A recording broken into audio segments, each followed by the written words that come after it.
Deuxième jour de la réunion du groupe consultatif sur le financement du programme national de développement à Paris. On sera en direct de Paris pour faire le point de la journée avec le directeur général du plan dans ce journal.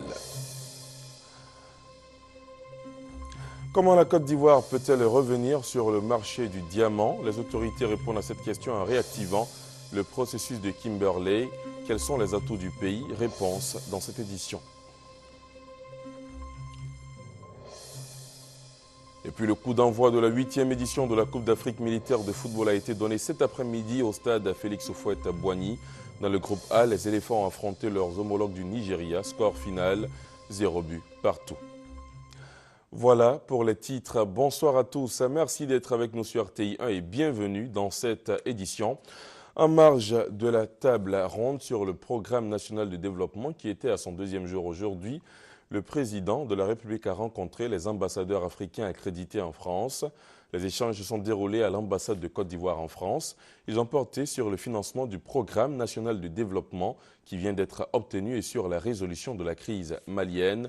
Le point avec notre envoyé spécial à Paris, Abiba Dambélé Sawé. 4 319 milliards de francs obtenus contre 2017 milliards attendus. La Banque mondiale, à elle seule, a contribué à hauteur de 1000 milliards de francs. La levée de fonds de l'État de Côte d'Ivoire pour financer son programme national de développement a connu un véritable succès. Le président de la République a donné la primeur de l'information aux ambassadeurs africains accrédités en France dans les locaux de la chancellerie. Nous avions comme objectif une mobilisation de 2000 milliards de francs CFA, c'est-à-dire 3 milliards d'euros qui nous manquaient pour le financement de l'investissement public. Et j'ai le plaisir de vous annoncer que nous avons mobilisé le double, c'est-à-dire 6 milliards d'euros au lieu de 3 milliards que nous recherchions.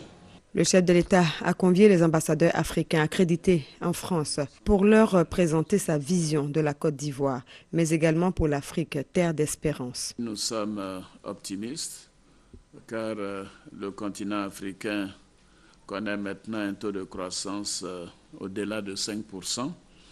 Et malgré ce taux qui est le plus élevé dans le monde au niveau des grandes régions, je suis persuadé que l'Afrique peut faire mieux.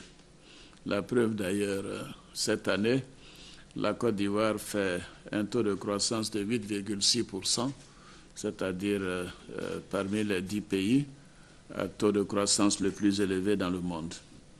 Il est de la responsabilité des dirigeants que nous sommes de contribuer au développement de notre continent par une croissance durable et stable.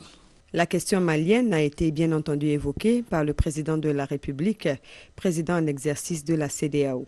Notre volonté est d'accélérer le dialogue politique qui a d'ailleurs commencé et qui se déroule dans de bonnes conditions à Ouagadougou et à Alger, et aussi de faire en sorte que si ce dialogue politique ne pouvait pas résoudre le problème totalement, que le règlement soit fait par une intervention militaire en vertu des dispositions du chapitre 7 du Conseil de sécurité des Nations Unies.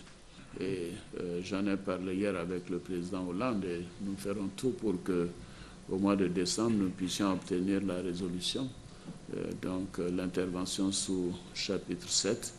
Et nous avons également l'intention d'envoyer une délégation, d'ailleurs qui sera conduite par le ministre d'État, ministre des Affaires étrangères de Côte d'Ivoire, voir le secrétaire général Ban Ki-moon dans les tout prochains jours pour indiquer notre souhait d'accélérer l'adoption de ces dossiers. S'en est suivi quelques échanges avec les ambassadeurs africains, parmi eux l'ambassadeur du Mali qui a remercié le président Alassane Ouattara pour ses efforts pour la résolution de la crise malienne.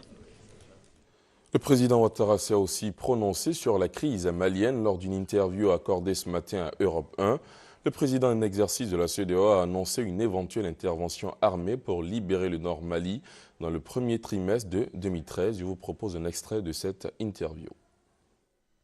Le président Hollande suit de très près ce dossier, il nous apporte un soutien important et nous avons besoin de ce soutien au Conseil de sécurité des Nations Unies. Il faut une intervention rapide au Mali C'est urgent. Il y a urgence parce que ce pays, le Nord Mali, est occupé par des terroristes, des trafiquants de drogue.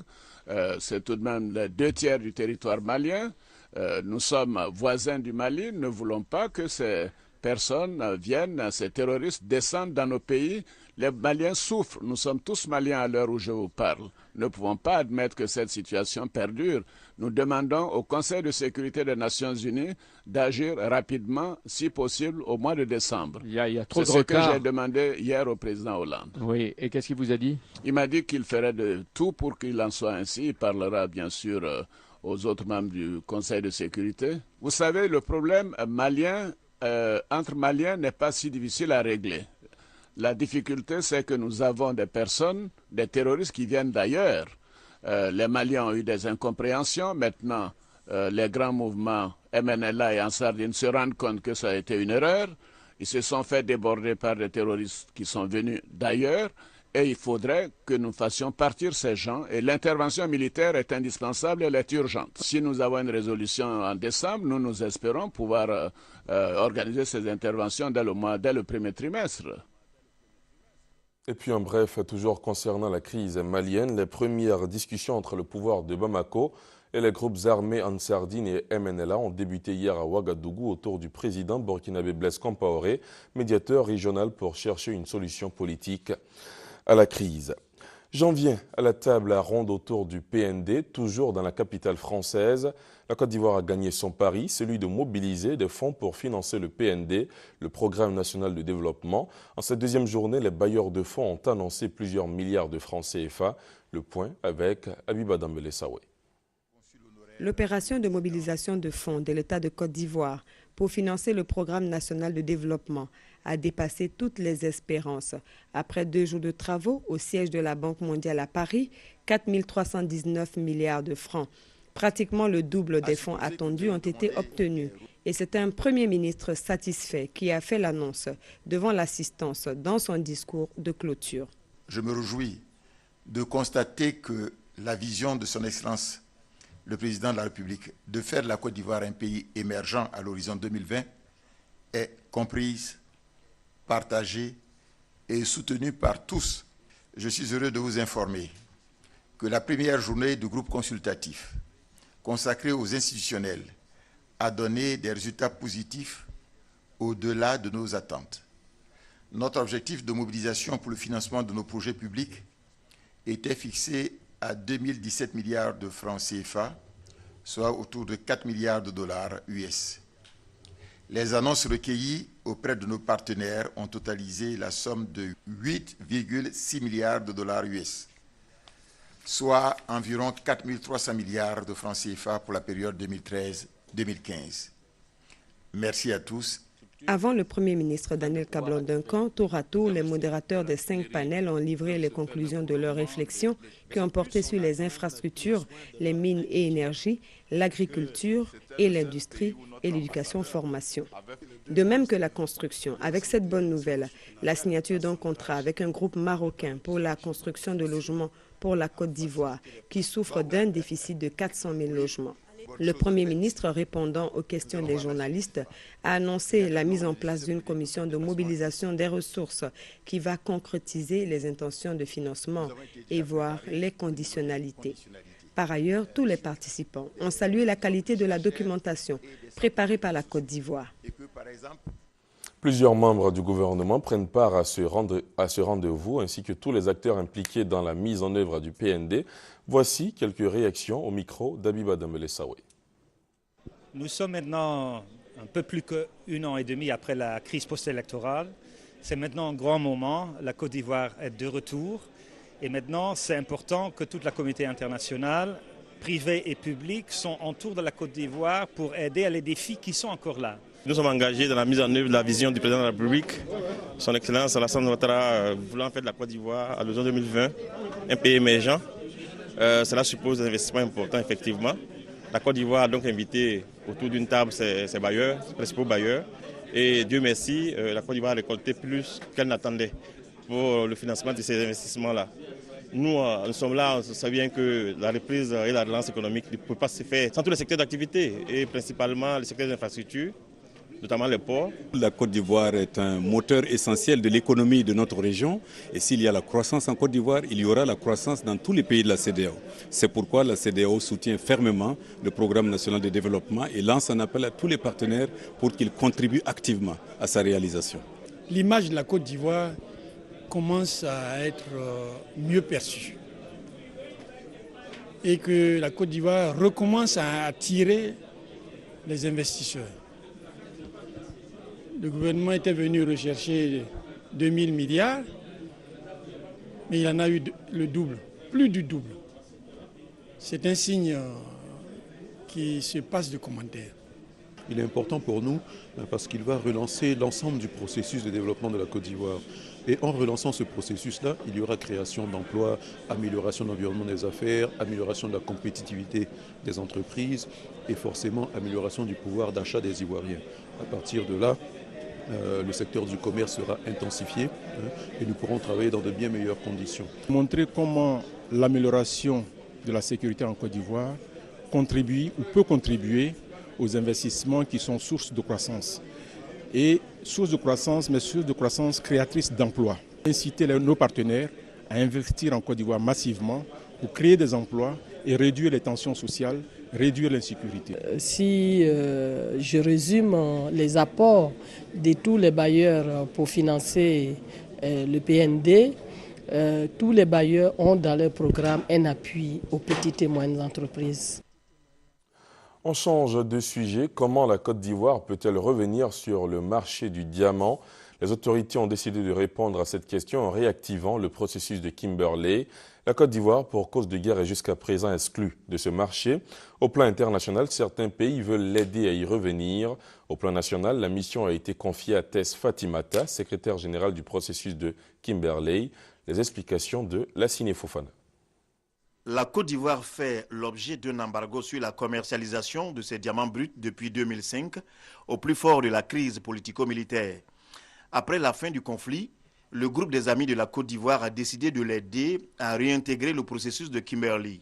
Le processus de Kimberley, je voudrais le rappeler, c'est le système international de certification du diamant ivoirien. Récemment, il y a eu un atelier. Cet atelier de sensibilisation dans la zone diamantifère de Séguéla des acteurs de la filière est l'une des recommandations faites par le groupe des Amis de la Côte d'Ivoire lors de sa dernière mission. Cet atelier a pour objectif de sensibiliser les acteurs de la filière diamantifère et de les emmener à comprendre le système de traçabilité mis en place des diamants depuis l'exploitation jusqu'à l'exportation. En marge de cet atelier, des véhicules ont été remis aux directeurs régionaux du ministère des Mines, du Pétrole et de l'Énergie pour accroître leur capacité de mobilité afin de mener à bien la sensibilisation sur le processus de Kimberley dont la Côte d'Ivoire a besoin pour revendre son diamant désormais. La Commission électrotechnique africaine de normalisation a organisé récemment à Abidjan un séminaire sur la certification aux normes du système CEI, des équipements électriques et des services en atmosphère explosive. Le séminaire vise à renforcer les capacités des experts africains des secteurs pétroliers, gaziers électriques et des services en atmosphère explosive. Les précisions sont signées Hugues Blais. Les industries utilisant des équipements électriques en Afrique ont eu à Abidjan l'occasion de découvrir comment elles peuvent bénéficier du système CEI d'évaluation de la conformité en atmosphère explosive. L'atmosphère explosive étant le mélange d'air et de substances inflammables sous forme de gaz, vapeur, brouillard ou poussière.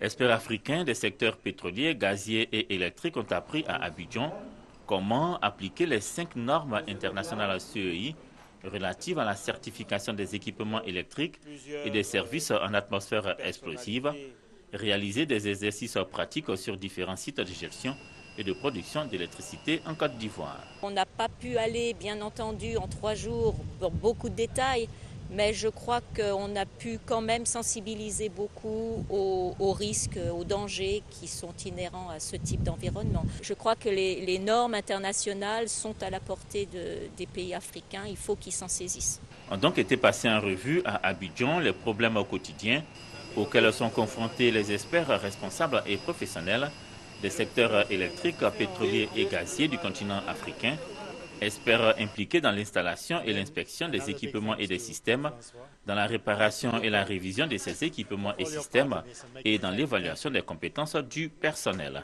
Objectif visé en renforçant la capacité de ces experts des secteurs pétroliers, gaziers et électriques au plus fort en Afrique parce que certifiés aux normes internationales.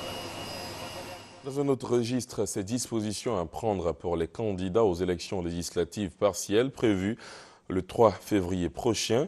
Ils sont invités à déposer leur dossier à partir du 15 jusqu'au 29 décembre. Écoutons à ce sujet le porte-parole de la Commission électorale indépendante CEI, Inza Diomandé. Communiqué de la Commission électorale indépendante. Le président de la Commission électorale indépendante, CEI, porte à la connaissance des candidats à l'élection partielle des députés à l'Assemblée nationale, titulaires et suppléants, qui se déroulera le 3 février 2013 dans les circonscriptions électorales numéro 42, Koumassi commune, numéro 86, Bangolo, Gogo-Zanya, Kain, Zarabaon et Zou, communes et sous-préfectures, numéro 102, Boguedia, Issia et Tapegia, communes et sous-préfectures, numéro 125, Chiepo, Didoko, Nebo et Ogoudou, communes et sous-préfectures, Divo, sous-préfecture, que les dossiers de candidature seront reçus au siège de la CEI, 6 au boulevard des Martyrs, résidence Angwa, route du Zoo, Cocody, les deux plateaux, Abidjan, du 15 au 29 décembre 2012.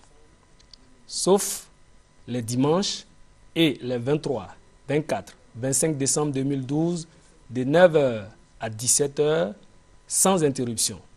Chaque dossier de candidature, candidat titulaire et candidat suppléant, doit comporter sous peine de rejet les pièces suivantes établies depuis moins d'un an. 1. Une déclaration personnelle de candidature en double exemplaire sur un formulaire spécifique délivré sans frais par la CEI, revêtu de la signature dûment légalisée du candidat ou de la candidate. 2. Un extrait d'acte de naissance ou du jugement supplétif en tenant lieu. 3. Un certificat de nationalité et, pour les naturaliser, une photocopie du décret de naturalisation en sus. 4. Un extrait du casier judiciaire. 5. Un certificat de résidence. 6. Une attestation de régularité fiscale. 7. Une déclaration sur l'honneur de non-renonciation à la nationalité ivoirienne sur feuille libre. 8. Une demande de mise en disponibilité conformément aux dispositions de l'article 113 du Code électoral. 9. Un reçu du cautionnement de 100 000 francs CFA délivré par le Trésor public. Le cautionnement payé par le candidat ou la candidate titulaire vaut pour le candidat ou la candidate à sa suppléance. 10. Une lettre d'investiture du parti ou groupement politique parrainant la candidature, le cas échéant. 11. Un spécimen du symbole, du sigle et de la couleur choisie pour l'édition du bulletin unique de vote, version numérique sur support électronique de préférence. 12. 2 photographies noires et blancs, bonne netteté et bon contraste de chaque candidat, dont l'une au format 3,5 cm x 4,5 cm et l'autre au format 13 cm x 18 cm. Et 13. Une déclaration sur l'honneur du candidat ou de la candidate titulaire exprimant son acceptation de la candidature du candidat ou de la candidate à sa suppléance sur feuille libre. Seuls les originaux des pièces exigées seront acceptés, à l'exception de la copie du décret de naturalisation. Les formulaires de déclaration de candidature sont à retirer au secrétariat général de la CEI, 6 au boulevard des Martyrs, Cocody, Angré 7e tranche, bâtiment voisin à l'agence Sodeci. Fait à Abidjan le 4 décembre 2012, signé Youssouf Bakayoko, président de la Commission électorale indépendante. Le ministre de la Communication, Maître Afoussiata Bamba Lamine, a visité aujourd'hui quelques installations et bâtiments de la radiodiffusion-télévision ivoirienne. Le but de ce déplacement est de s'imprégner des réalités auxquelles sont confrontés les agents de la structure dans l'exercice de leurs fonctions, nous dit Patricia Omoetia. Visite de terrain entamée très tôt ce matin par la ministre de la Communication, Afoussiata Bamba, à la RTI. Première étape, le centre émetteur d'Abobo. La ministre visite la salle des émetteurs et la salle d'exploitation. Deuxième étape, la radio nationale au plateau. Visite des studios Paul Améoué, Radio Côte d'Ivoire et Fréquence 2. L'occasion pour la ministre d'intervenir en direct dans l'émission du mercredi consacrée aux enfants. Dernière étape, la télévision ivoirienne à Cocody. Ici encore, la ministre passe en revue les studios et les locaux.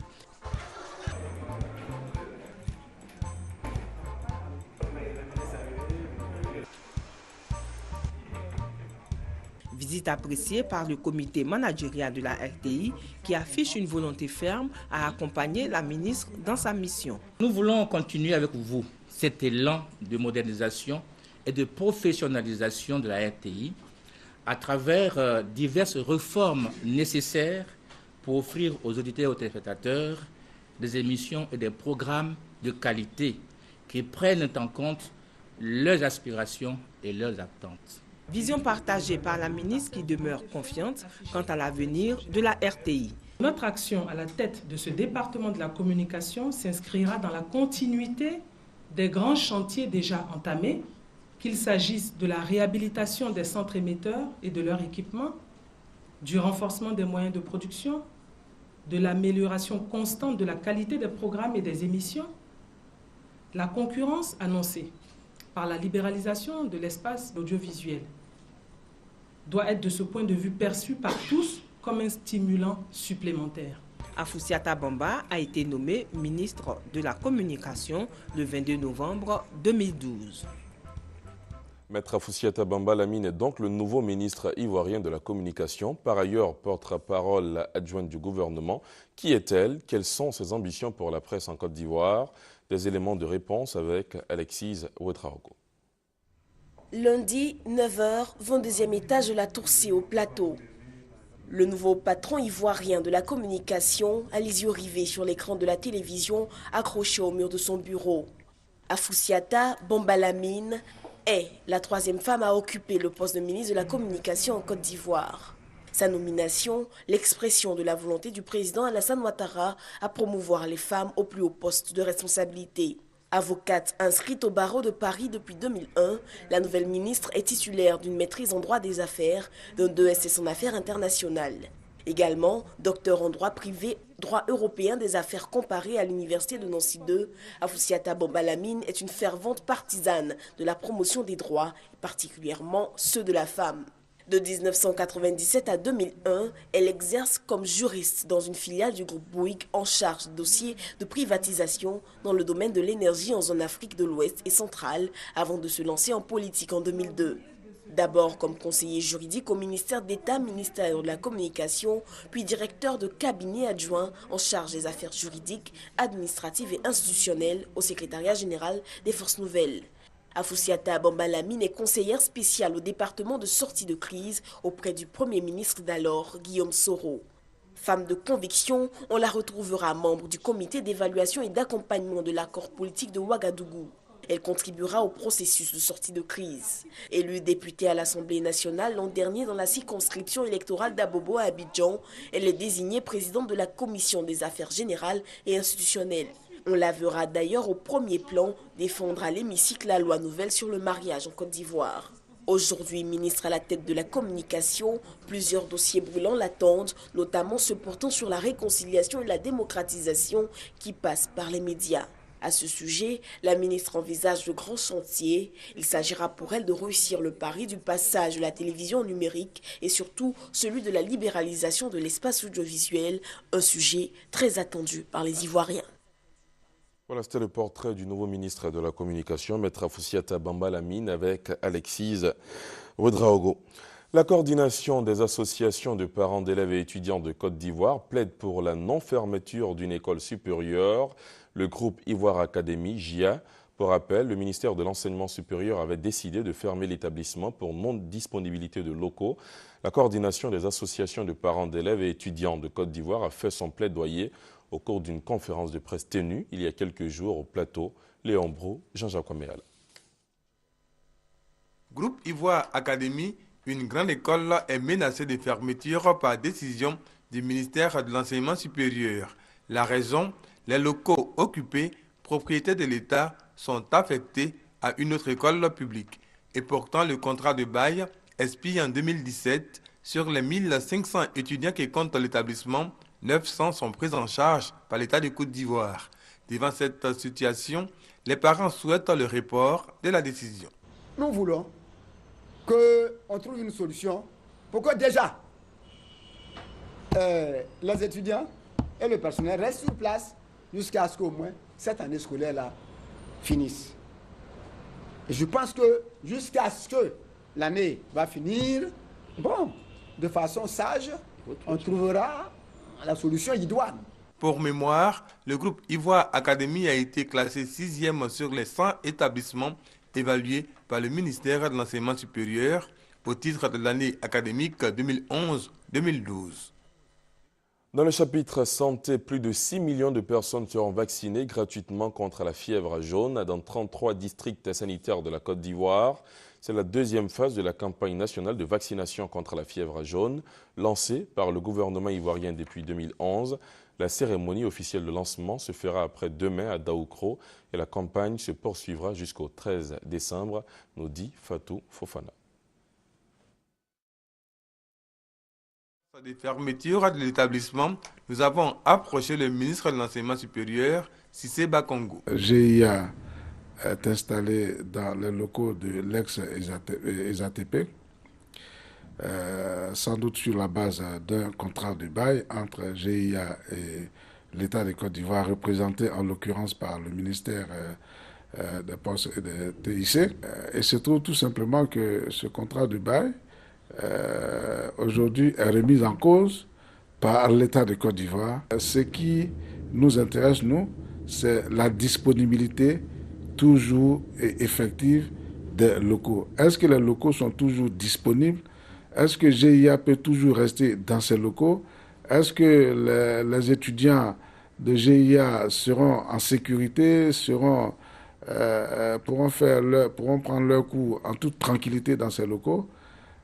Lorsque nous nous sommes posé ces questions et que nous sommes arrivés à la négative comme réponse, nous avons donc décidé de procéder à la fermeture de GIA, le temps que GIA trouve de nouveaux locaux. S'agissant des mesures d'accompagnement portant sur la réaffectation des étudiants, Cissé Ibrahim Bakongo indique que tous seront réaffectés. Les étudiants qui ont été affectés par l'État seront réaffectés dans d'autres écoles de la même envergure, dans la même filière. Concernant les étudiants qui n'ont pas été affectés par l'État, nous avons dit à leur syndicat que nous avons reçu ici que pour ces étudiants, nous allons demander à GIA de reverser les droits qu'il a perçus aux établissements que les étudiants eux-mêmes vont désigner. Et nous les avons assurés de pouvoir commencer à prendre les cours dans ces nouveaux établissements avant même que GIA ait procédé au reversement des droits déjà perçus sur ces étudiants. La décision de fermeture de l'établissement prise en novembre dernier n'est pas encore effective. Peut-être que parents d'élèves et ministères de tutelle seront trouvés la juste réponse pour le bonheur des 1500 étudiants. Toutes nos excuses, vous avez plutôt suivi la réaction du ministre de l'Enseignement supérieur et de la Recherche scientifique relative à la probable fermeture du groupe Ivoire Academy. Comme annoncé tout à l'heure dans le chapitre santé, plus de 6 millions de personnes seront vaccinées gratuitement contre la fièvre jaune dans 33 districts sanitaires de la Côte d'Ivoire. Les explications de Fatou Fofana. 6 500 000 personnes bénéficieront gratuitement du vaccin contre la fièvre jaune du 7 au 13 décembre prochain. 33 districts sanitaires de la Côte d'Ivoire sont concernés.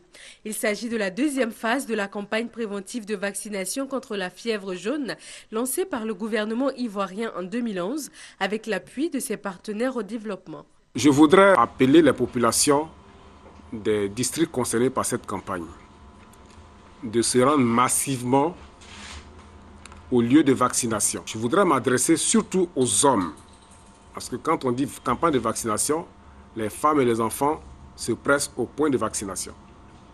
Les hommes sont entièrement concernés par cette campagne, qui est entièrement gratuite. La communauté internationale a décidé de lutter contre la fièvre jaune en privilégiant la prévention. La Côte d'Ivoire bénéficie donc du soutien d'organismes internationaux comme l'OMS et l'UNICEF. Lors de la première phase de la campagne préventive de vaccination contre la fièvre jaune en 2011, plus de 8 millions de personnes ont été vaccinées. Pour cette deuxième phase, sont concernées toutes personnes de plus de 9 mois, à l'exception des femmes enceintes. Aucun traitement spécifique n'étant disponible contre la fièvre jaune, le vaccin préventif est le seul moyen pour être immunisé. Une seule injection protège pendant 10 ans. Il s'est ouvert à Abidjan lundi dernier et a pris fin aujourd'hui. Il s'agit de l'atelier régional pour les associations de consommateurs. L'initiative du programme régional qualité qui a instruit les participants entre autres sujets sur la protection des consommateurs et la promotion de la qualité. Le programme qualité de l'Afrique de l'Ouest a pour objectif de renforcer la compétitivité des entreprises et d'assurer la conformité aux règles internationales du commerce et aux règlements techniques, en particulier les accords de l'OMC sur les obstacles techniques au commerce et les mesures sanitaires et phytosanitaires à travers l'établissement et ou le renforcement d'infrastructures nationales et régionales d'appui en matière de qualité et la fourniture de services de normalisation, de métrologie, d'évaluation de la conformité et d'accréditation conformes aux normes internationales dans les pays de l'Afrique de l'Ouest, les 15 États membres de la CEDEAO et la Mauritanie. C'est à cet effet que le programme qualité de l'Afrique de l'Ouest organise cet atelier régional de formation en consumérisme au profit des associations des consommateurs et les administrations concernées de l'espace CEDEAO et de la Mauritanie, ici à Abidjan, du 3 au 5 décembre. Cet atelier régional de formation, organisé avec la collaboration technique de Consumer International, organisation de consommateurs indépendante et internationale, réunit les participants des 15 États membres de la CEDEAO et de la Mauritanie. Elle a été présidée par le ministre du Commerce, de l'Artisanat et des petites et moyennes entreprises. La Côte d'Ivoire, qui sort d'une crise extrêmement difficile, a connu des problèmes sur le marché. Cette crise a sapé les fondamentaux de notre économie. Cette crise a déséquilibré le système de l'activité économique en Côte d'Ivoire et plus singulièrement l'activité du commerce qui constitue le vecteur premier de la régulation du marché dans nos pays. Et cette fragilisation du secteur d'activité commerciale a engendré des conséquences notoires. La formation porte sur les questions relatives à la gestion, aux approches stratégiques, au cadre juridique des associations de consommateurs, à la protection des consommateurs, à la promotion de la qualité et à l'élaboration des normes. Elle a su s'adapter au contexte africain à travers de nombreux travaux d'ateliers qui ont permis aux participants de mieux appréhender les contours de leurs droits et devoirs, la nécessité d'engagement plus important et responsable. Les participants à cet atelier régional ont tous pris l'engagement ferme de faire avancer le consumérisme par une meilleure utilisation des outils mis à leur disposition. Le coup d'envoi de la 8e édition de la Coupe d'Afrique militaire de football a été donné cet après-midi au stade Félix Houphouët-Boigny. En match d'ouverture, les éléphants ont affronté leur homologue du Nigeria pour le compte du groupe A. Score final 0 but partout. Daniel Kwebikwalo. Début de la 8e Coupe d'Afrique militaire de football, CAMFoot, avec une cérémonie inaugurale au parc cadencé sur la musique de la garde présidentielle. Le comité d'organisation, sous la direction du médecin général Kwame Akissi, a souhaité la bienvenue aux différentes délégations venues célébrer l'amitié par le sport. Le ministre de la Défense, Paul Kofi, a dit sa joie de recevoir en terre ivoirienne une telle manifestation qui réunit la hiérarchie militaire des États d'Afrique. Pour sa part, le ministre d'État, ministre de l'Intérieur et de la Sécurité, représentant le chef de l'État et le Premier ministre, a officiellement ouvert la 8e CAMFoot. Nous félicitons l'OSMA et le comité d'organisation pour la qualité de l'organisation. Au nom de Monsieur le Premier ministre, chef du gouvernement, je déclare ouverte la 8e édition de la Coupe d'Afrique militaire de football, dite CAMFoot, et nous disons que le meilleur gagne. Sur le terrain, la Côte d'Ivoire et le Nigeria, qui s'affrontaient pour le match inaugural, se sont séparés sur un score nul, 0-0. Et pourtant, les deux équipes ont eu des occasions de but. La Côte d'Ivoire notamment en première mi-temps et surtout en fin de partie. Et le Nigeria par 2 fois au cours de la rencontre. La 8e CAMFoot démarre timidement, mais les rencontres à venir situeront le niveau de cette Coupe d'Afrique militaire, dont la première journée prend fin avec les oppositions Égypte-Zambie, au stade Champrou, Cameroun-Angola et Burkina Faso-Kenya, au Parc des Sports ce jeudi 6 décembre, sous le coup de 9h. Voilà, c'est la fin de ce journal. Merci de l'avoir suivi. Rendez-vous demain à 20 h. Bonsoir.